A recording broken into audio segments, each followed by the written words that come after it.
welcome back to So Fast So Young. So today we are gonna do a fun little project. Who has ripped jeans? I have ripped jeans, obviously. So this pair is still fairly new. Like, I've only had these maybe a couple of months. I bought these on clearance back in October because my other jeans weren't fitting me at the time. So these are still in really good condition, but as anyone who's ever owned ripped jeans before knows, eventually these little fiber strands, these little threads, will eventually start to rip and die, and they will no longer like hold together or cover your leg. And sometimes that gets a little weird. Like, these ones are not in bad places, but you know, this starts to wear out. It doesn't look as pretty. It starts to look trashier. This is a pair of jeans. This is from,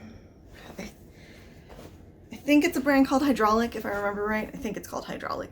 I know it's sold at Macy's. I did not get these at Macy's. I got these secondhand at Goodwill or Savers. I don't remember. I've had them for quite a while. I really loved them. And you know, they were all distressed and stuff. They have holes in the pockets and whatnot. They're actually a really good pair. Like, they're a really solid denim. They're not like super stretchy. Like, they just have the right amount of stretch, like just a little bit. I know because I went and looked at the brand at Macy's, and they're like pricey jeans. I wasn't gonna pay for them at Macy's, so but secondhand I really liked them. A couple years ago I put these patches in the front. This was a replacement. I actually had patched these originally several years ago with lace. I had a white stretch lace that I had put in them, and it was really cute for a while, and it had started to, like, the laces started to break and whatnot. And so like 2 years ago I decided I was going to do these, put this lovely little patch in it, do some photos of it, and try to do an explanation on my sewing template on So Fast So Young over there.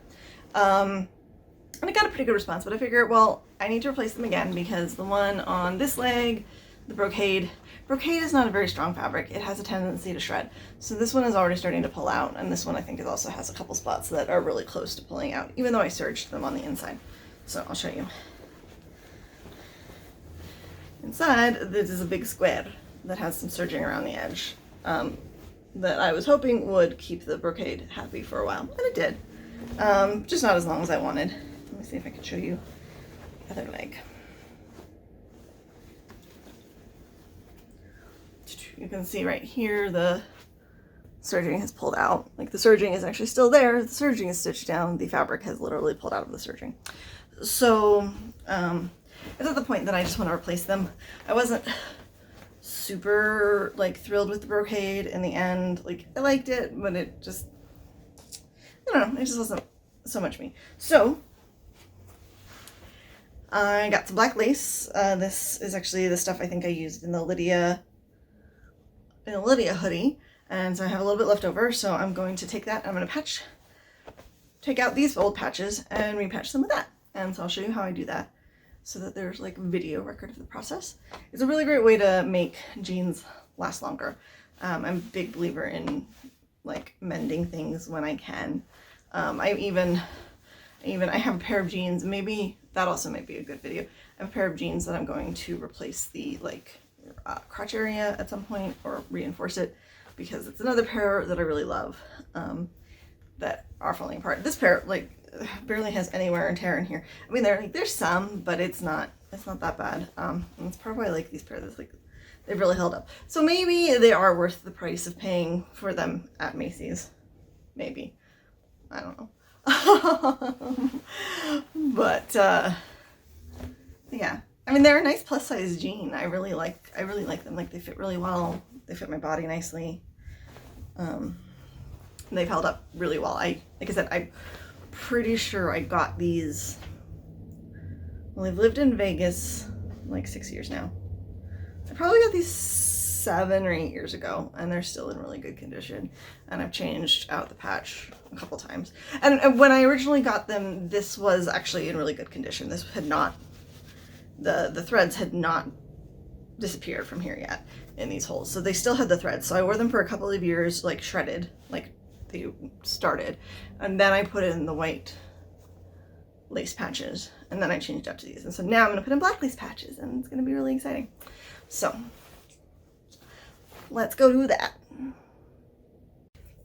Step one is obviously going to be removing these. Now I put them in with a zigzag and a thread that was fairly easy for me to spot. You can, when you do this, like, there's no right or wrong way. I knew I was going to be replacing them a lot, so I tried to make it easier on my future self, and used kind of a slightly darker, I think I used a navy thread. Or maybe is that even black? That might, no, that's navy. But you can take the time to make it blend in more to your jean material. Like you can match jean material spot on if you want, if you don't want to see it. And I think, or you can go, the extra mile and purposely pick, like you could pick red stitching and really make it stand out so that it's really obvious that you've patched it. I mean, people are going to know you patched it because you've got a different fabric showing up, but and you can do this before. I actually might do this to my other pair of jeans, the pink ones. You can do this before the threads start ripping. It'll actually help those last longer. I might do it to my pink pair because a couple of times I've almost put my foot through them, which is the number one way in which this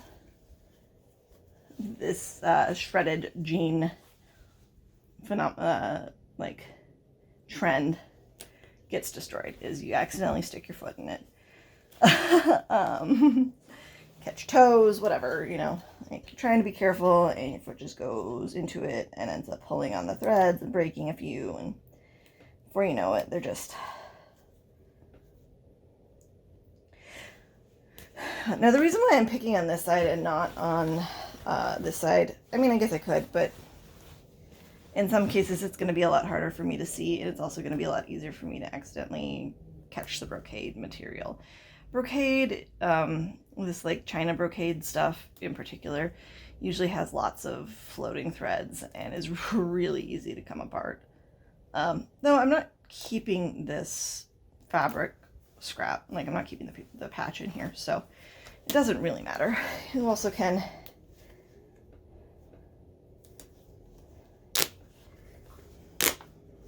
carefully rip the threads out. But do be careful with that because you have already structurally compromised jeans due to the big hole. So if you pull too hard or in the wrong spot, you could rip your pants. You don't want that. Yeah. So that is trash, or we'll recycle. Recycle your fabric scraps. I'm doing this, I'm going to do this whole like pillow poof recycle project at some point soon once I have enough scraps to fill it. I'm going to make the poof out of recycled scraps. I got a pattern for it, and then I'm going to fill it with a big old fabric bag of recycled scraps. And then you can just kind of keep adding to it and making it more stuffed as you create more fabric scraps. It's a great way to recycle your trimmings. I'll have a little cushion for, I don't know, either put my feet up or friends to sit on when they visit, or yeah. So you just want to make sure you get all of your thread out. This is a case where my handy dandy nipper is useful if you've got tiny ones that are stuck. Grab them with the nipper.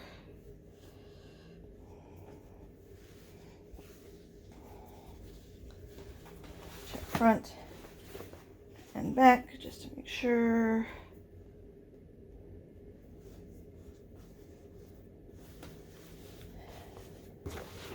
I got it all. Okay, so once you have your hole open, we can go on to the next part. I'm going to pause and do the other hole myself really quick, and we'll come back. Okay, so I have removed my patches. You can see, I'm just going to show you up close here. This is the brocade, and you can see how this is just the serging literally is just pulling out in this section. So that's why I took it out. It was just too close to the end. But if you're using a fabric that frays, I recommend running a serge around the edge of it if you have the ability. If you don't have the ability to serge it, you can either fold it under or fold it over before you stitch. Fold it some direction so that you're going through double layers or even triple layers. But if you're using something, or you can put it on the outside and make it purposely fray. You could put your patch, like, if you had something that frayed, you could put your patch like on the outside of this, but make it bigger, like make it much bigger, and then let it purposely fray around the edges. That could be a cool look too. Like, there's no wrong way to patch jeans. It is a fun self-expression way of doing things. But anyways, so now that I have my patches removed, I'm going to take my lace.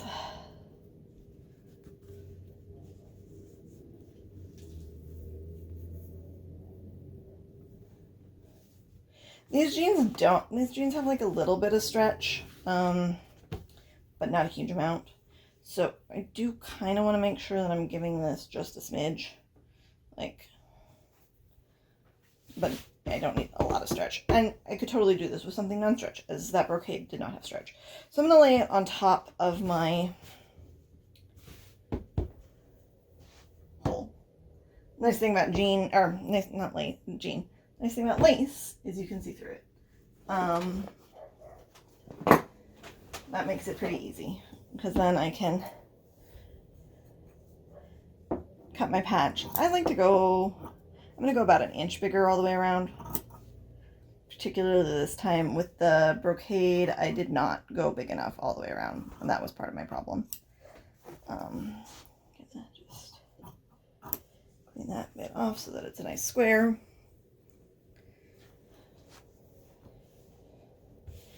So lace doesn't really fray, or at least this lace doesn't, so I could just put this on the inside and stitch it. I could also, like I said, when I put it on the inside and stitch it, I could fold it over a couple of times, and that's part of why I'm giving myself a nice sort of inch seam allowance, so that if I feel like I need to, I can fold it over and stitch it. I think I'm going to do that. So I'll show you how I do that on the inside when I get there.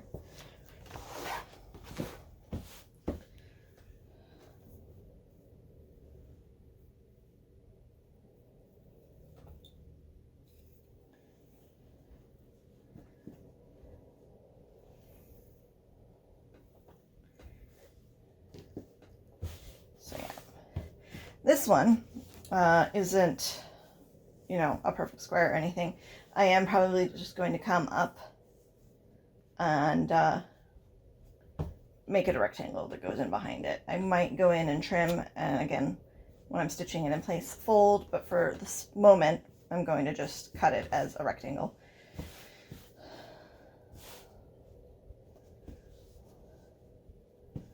I got it about an inch below. I'm going to go, yeah, I'm just eyeballing.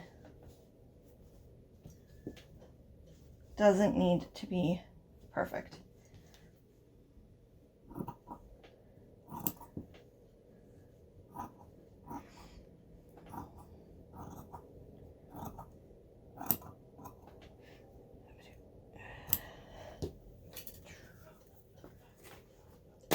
Okay. So I got my new patches. Now I'm going to flip the jeans inside out and pin this all in place and show you what to do next. And this is Editing Morgan, realizing that I completely forgot to talk about what to do if you are doing this from the beginning. Like, as if, you know, I'm doing it with a patch already in it. But let's say you have these jeans and you have the threads and they're starting to fall apart. So just cut them away. Like, literally just trim them away. I usually, you know, leave them a little bit long so that you get that kind of frayed edge around the opening. But yeah, like, if you have a pair of jeans that you want to start putting patches into, you can cut them away. You also don't even have to cut them away. Like, you could patch it before, you could put patch behind those threads. It's easier to do if you don't have them there, but you can still work with it. You can still make it happen. But yeah, I just realized I didn't really like touch on that very clearly, so I thought I'd do that really quick. Okay, now that I have the holes all set, I did go ahead and just give this a light press just to make sure that there was no distortion. I'm going to take my pins and a piece of lace. So I'm going to end up stitching, my hole is here, I'm going to end up stitching probably about 1/4 of an inch. It's going to be a zigzag again, but I'm going to end up stitching about 1/4 inch down. I do think I'm going to fold this under, so basically I'm going to make this like a 1/2 inch seam allowance. If I see some black lace sticking out on the other side, it's not that big of an issue. Just want to make sure when you pin it, you only get your jean layer and the lace, not the underlayer of the backside of the pant. You are having a problem pinning without pinning the underlayer. You can always take something as simple as a piece of cardboard or paper. Like you could just grab like a piece of scrap cardboard, slide it in under here, so then you know you won't be able to accidentally pin through more layers than you mean to. That's a pretty easy way to handle it. And then you're going to hit your cardboard instead, and you'll be able to feel it.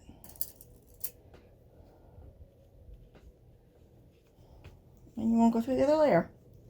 Or if you have a mini cutting mat, that's a good place to use one. Now here, because I got this little jag going on, I'm actually going to come in and I'm going to cut into this just a little bit. I'm not going to cut all the way. I'll cut some of that off. I'll cut some of this off.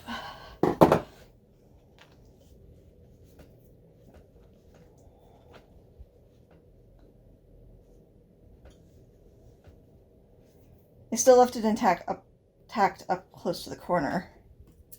I only cut to about here, so this piece is still solid. And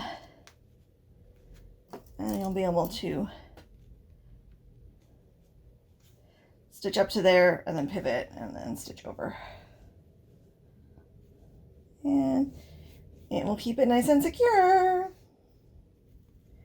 Yay for secure.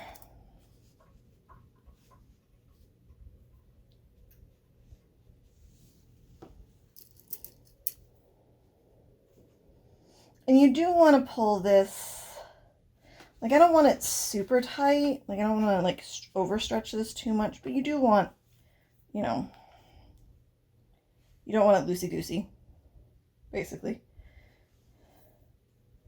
You want it flat to your fabric. You don't want like extra fabric hanging around. Yeah, you want it solid. Okay, and then you can take this to the sewing machine and you can either sew from the inside or you can flip it right side out and sew from the outside. I'll probably flip it right side out and sew from the outside just for like sake of making sure that I get everything in place. But yeah, so that is the patch on the inside. Okay, so we're at the sewing machine. I have a standard like 9014 needle in here. This is the point in time when I discovered I don't have any thread that matches this, so we're going with black. My navy was basically, there was like a few wraps left on a spool. I don't even know why I still have the spool, honestly. And I didn't have any light blue that was the right shade to match with this jean, so we were just going with black.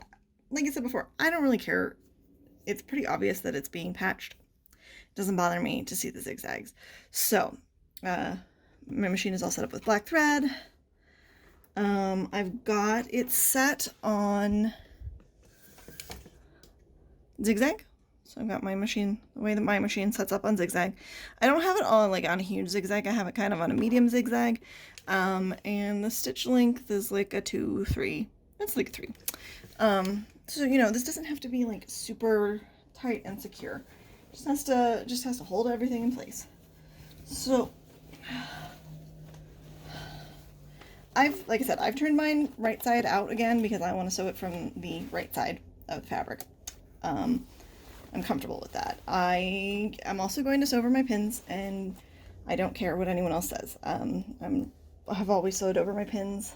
I always will sew over my pins. My machine doesn't have a problem with it, and costume people are not afraid of sewing over pins. We're afraid of producers yelling at us when our deadlines aren't met. So I'm gonna put this really close. Putting this really, really close. Let's see if we can get in here. Putting this really, really close to the edge. So basically, I'm going to use this as my guide. I'm going to put this basically on the edge, and the zigzag is going to happen in here. So the zigzag is going to be a little bit outside of this. We're not zigging over the edge. We're zigging next to it, because this area is going to be more structurally sound. If we zigzagged right over this already frayed edge, it's just going to pull out. So you want to make sure like you're going in. So our zigzags are going to be here. Does that make sense? Hopefully that makes sense. All right, I wonder if we could keep this way. This might get in my way of sewing. I'm still trying to figure out the best way to like show you guys how I actually sew. I know where all of my pins are. I can feel where my pin head is. My pin heads are all out here. So everything is pinned in a way that I'm more than likely going to miss the pins when I sew.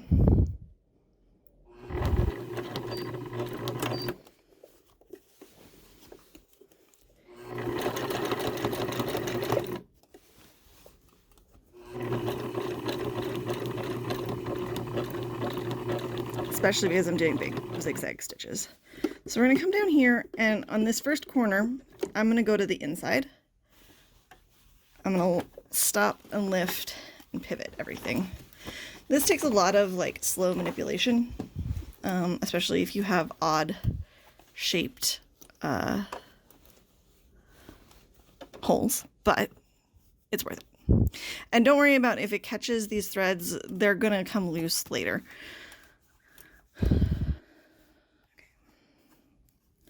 They will come loose later, like especially as you wash this. They're not going to stay stuck under these threads. Or you can even take some time and loosen them yourself with a needle or a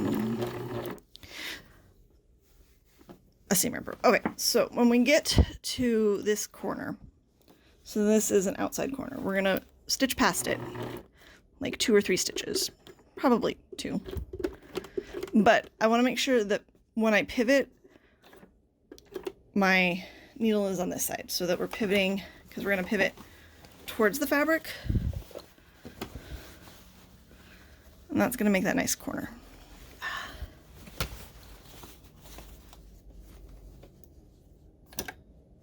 We're pivoting towards the end. So now that's on the outside, so it's going to come back in, and we're going to keep stitching down. That's when you have to pivot around odd shapes.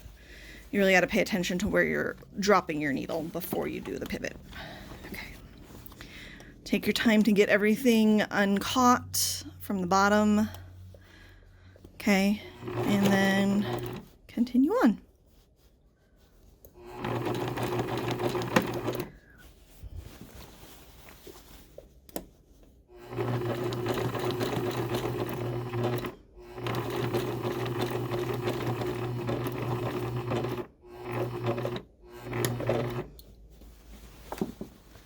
It does get a little trickier when you get down into the leg. Like if I do those pink ones, those are fairly far down on the leg. This is up on the thigh. It's going to get harder. Okay, so again, we're coming to a box corner. Let's try to readjust you a little bit. Sorry, it's hard. So we're going to, again, stitch a couple out.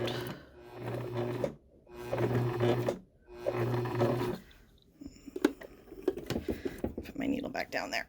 Okay, and then I'm going to lift everything, and I'm going to pivot everything. Take the time to like shove your project out of the way where you need it to be, okay? And at any point in time, if you want to, you can go back in. I can go in and start pulling these pins in the areas that I've already secured, just so that they are out of my way.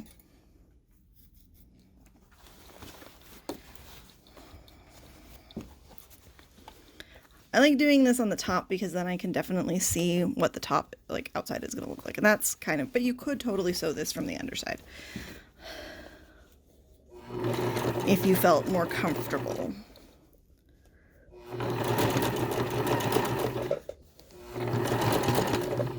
And again, here it's catching this stuff, but it's not gonna stay caught. Most of it's gonna end up getting pulled out. Or you can push it out of the way if you really want to. Corner.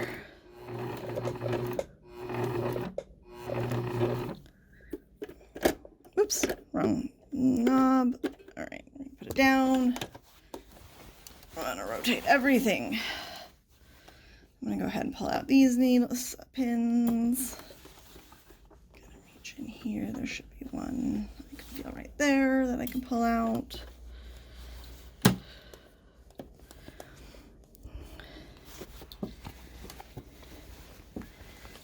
Take your time to get things resituated. If any of your pins that are still in here have come loose, feel free to repin them.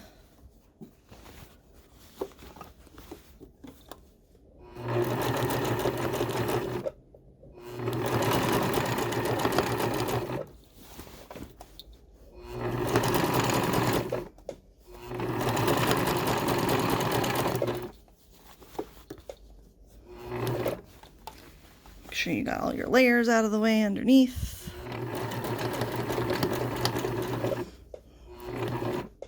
And I hope you understand why we're going past. It all has to do with that we are doing the perimeter. So we need to be out here before we pivot.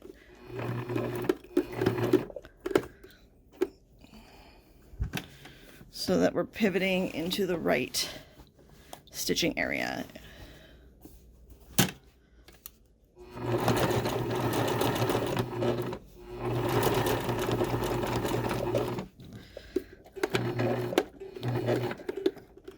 Because if I come past it out here, then when I pivot, I now am in line with these stitches here instead of being to the side of these stitches.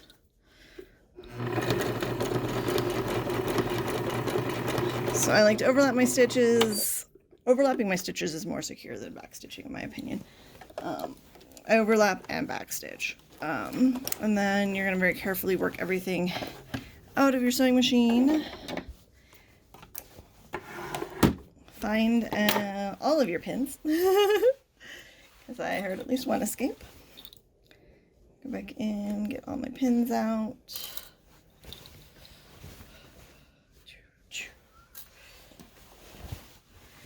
Take a second to clip my threads that are on the inside.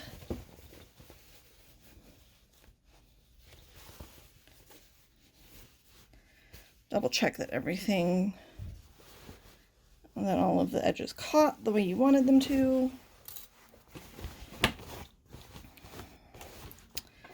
Take a second to find and clip your outside threads. Okay. Like I said, here's where if you're concerned about the fact that like some of this frayed stuff got caught, you can kind of just take a little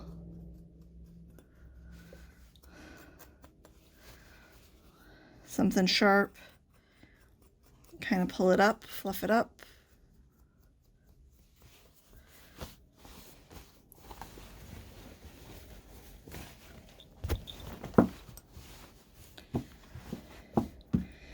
And there are two beautifully replaced patches. Okay, so I'll go try these on and show you the final product on myself. And here they are, my hydraulic jeans living yet another life with some black lace. Oh, I think they turned out super cute. You know, it's not, the fabric is nice and tight without being, you know, pulling funny or distorting the openings, but it also is still got some give to it, you know? So yeah. Ta-da! Well, I hope you found the video useful today. It's a really simple life hack for sewing that will make your pants last so much longer, and other things. I mean, you can use it on all sorts of stuff. You can use it on jackets, you can use it on shirts, anything where you can like put a patch. It's a great way to like add some pizzazz and personality to like a plain pair of jeans. Like, I don't know, like personally I think having the black lace patches is very much me, but you could take anything. You could take bright fun colored fabrics. You could take your favorite print, your favorite like fandom fabric, and put that in there. One of my friends, she had patched the insides of her, like she had patched, you know, the thigh area, the inside thigh area with like Star Wars fabric on one of her pairs of pants, and I was like, oh my god, that's brilliant. So that was really cute. You know, so you can really do kind of whatever you want and make it your own thing. There's no wrong way to do it, that's for sure. And like even on top of this, like you could add trim, you could add all sorts of other stuff to whatever, you know, and sort of make a very like fun piece of fashion for yourself. That's one of the things that I love about sewing. Is I love just being able to take the time to make the things I wear a little more interesting, you know? So if you liked this video, please hit the thumbs up button, drop me a comment down below, subscribe to my channel, share my videos, let people know about the wonderful things and exciting things that I'm doing, and there's more to come in the future. So I love you all. Mwah.